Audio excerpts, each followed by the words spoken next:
Japp, den svenska modellen. Ett uttryck vi alla har hört, eller hur? Det kastas runt som ett politiskt slagord hela tiden. Men vad betyder det egentligen? Alltså på riktigt, bakom alla de där klyschorna. Nu tänkte jag att vi ska göra just det. Plocka isär hela maskineriet, bit för bit, och se vad som faktiskt får det att ticka. Är det någon slags socialistisk utopi som en del vill få det att låta som? Eller är det, lite mer komplicerat än så?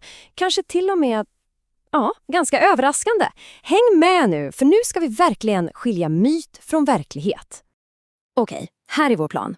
Först kikar vi bortom klyschan. Sen dyker vi ner i något som kallas välfärdens 3 logiker. Vi ska också titta på själva motorn i allt det här, alltså ekonomin. Efter det, hur man faktiskt designade ett helt samhälle. Och så avslutar vi med den stora frågan, funkar en sån här modell idag? Okej, så alltihopa börjar egentligen med en väldigt grundläggande, nästan filosofisk fråga. Tänk dig att du hamnar i trubbel. Vem är den första du vänder dig till för hjälp? Svaret på just den frågan, det är nyckeln till precis allt som följer. Och bara så vi är på samma sida här. Vi kommer fokusera på modellens klassiska period. Man brukar kalla den för guldåldern och den sträcker sig ungefär från slutet av andra världskriget, 1945, fram till runt 1980. Det är liksom under den här tiden som hela systemet byggs upp och verkligen sätter sig. Och det är här vi hittar den absolut avgörande skillnaden. Titta på en modell som den i USA, till exempel. Där är staten det allra sista skyddsnätet, eller hur? Du ska först vända dig till din familj, dina privata försäkringar, välgörenhet. Men, och det här är viktigt, i den svenska modellen var tanken precis tvärtom.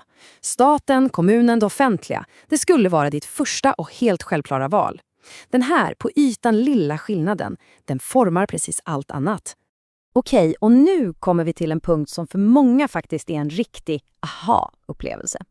För den svenska välfärdsstaten, det är inte ett enda stort system. Det är egentligen 3 helt olika system med helt olika regler och mål som liksom lever sida vid sida.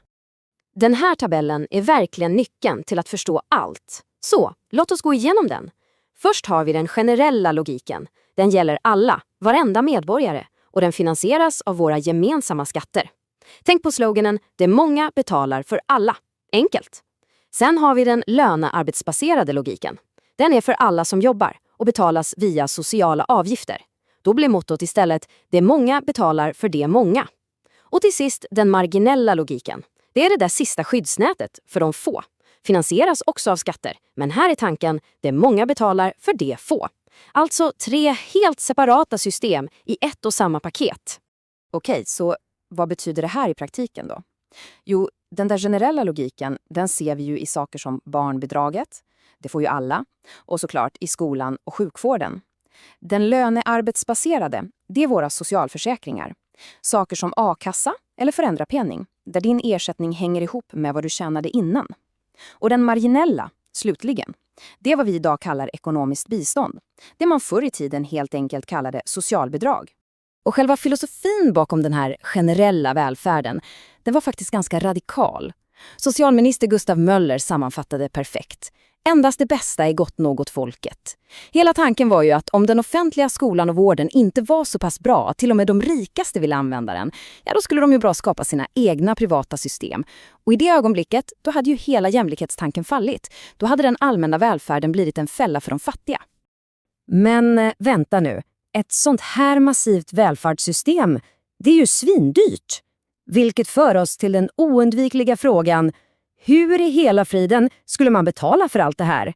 Svaret, det ligger i den andra och minst lika viktiga halvan av den svenska modellen. En helt unik idé om hur arbetsmarknaden skulle funka. Själva kärnan i detta kallades ren Meidner-modellen.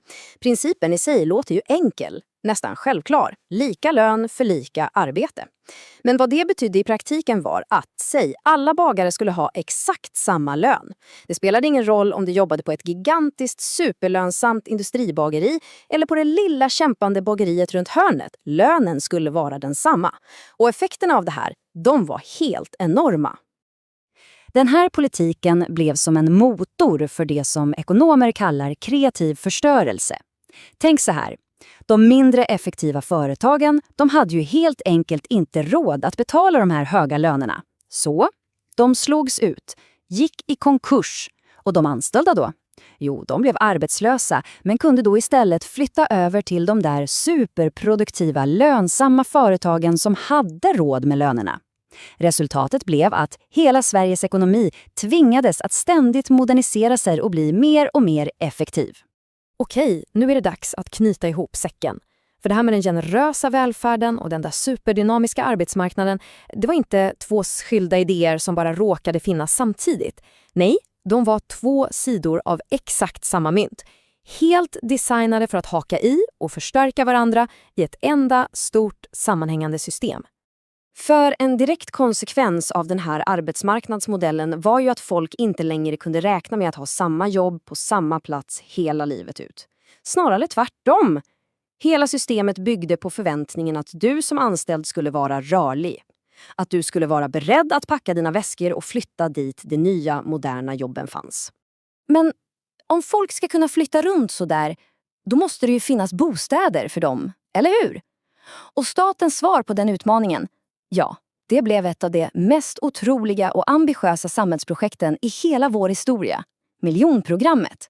Och skalan på det här den var helt galen. På bara 10 år, mellan 1965 och 1974, byggde man 1 miljon.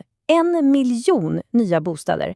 Det är ett nästan ofattbart antal. Och det var just det här som skulle olja maskineriet och möjliggöra den här ständiga omvandlingen av ekonomin.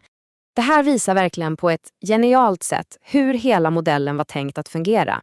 Bostäderna byggdes ju inte på måfå. De placerades strategiskt i utkanten av storstäderna, precis dit de nya industrijobben flyttade. Lägenheterna gjordes superstandardiserade, vilket gjorde det busenkelt att flytta och passade ju perfekt för företag som IKEA, som kunde massproducera möbler. Och i varje sånt här nytt område byggde man in all service du kunde tänka dig. Skolor, vårdcentraler, butiken. Alltihop drivet som offentliga monopol för att garantera samma kvalitet överallt. Allt hängde ihop. Så, okej, låt oss zooma ut en sista gång. När man sätter ihop alla de här pusselbitarna, då ser man bilden av en otroligt smart och elegant designad maskin där allting hakar i allting annat. I grund och botten kokar allt ner till det här, ett system i vad man skulle kunna kalla perfekt symbios. Den generösa välfärdsstaten gav folk tryggheten att våga byta jobb, att våga flytta. Samtidigt såg den hyperproduktiva arbetsmarknaden till att det fanns gott om skattepengar att betala för hela kalaset. Det var ett perfekt kretslopp helt enkelt.